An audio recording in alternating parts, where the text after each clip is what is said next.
Opening for the Rolling Stones has long been seen as a rite of passage for bands on the verge of superstardom.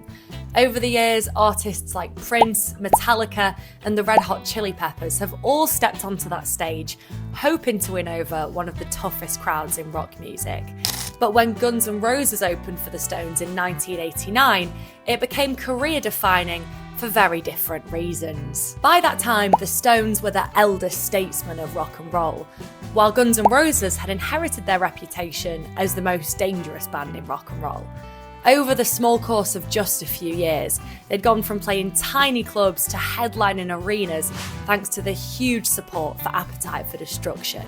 But like a lot of rock bands that have a meteoric rise, the cracks within Guns N' Roses had already started to show. While most acts would probably jump through 1,000 flaming hoops to open for the Rolling Stones, Guns N' Roses manager Alan Niven actually initially rejected the offer of $50,000 per show for 4 performances at the Memorial Coliseum in LA. The Stones then returned with an offer of $500,000 for the run of dates, so $125,000 a show.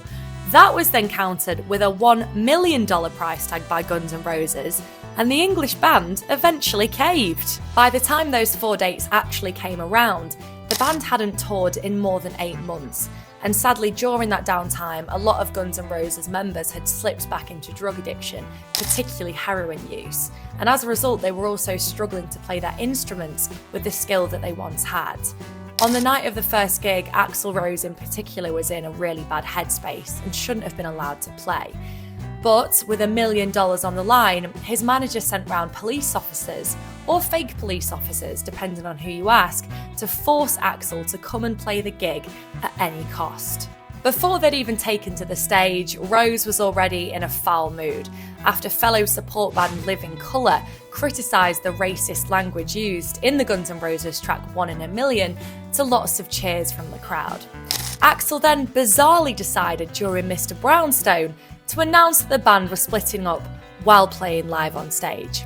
He said, "I hate to do this on stage, but I tried every other effing way.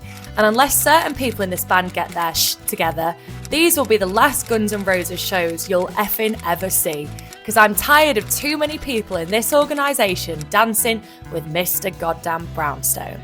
Reflecting on these shows further down the line with louder sound, Slash said, "As everyone knows, we played some shows opening for the Rolling Stones in 1989, and they were pretty infamous gigs. We broke up on stage the first night. We kind of got it back together the second night, but we were still at odds with each other. And then we had a magic gig on the third show."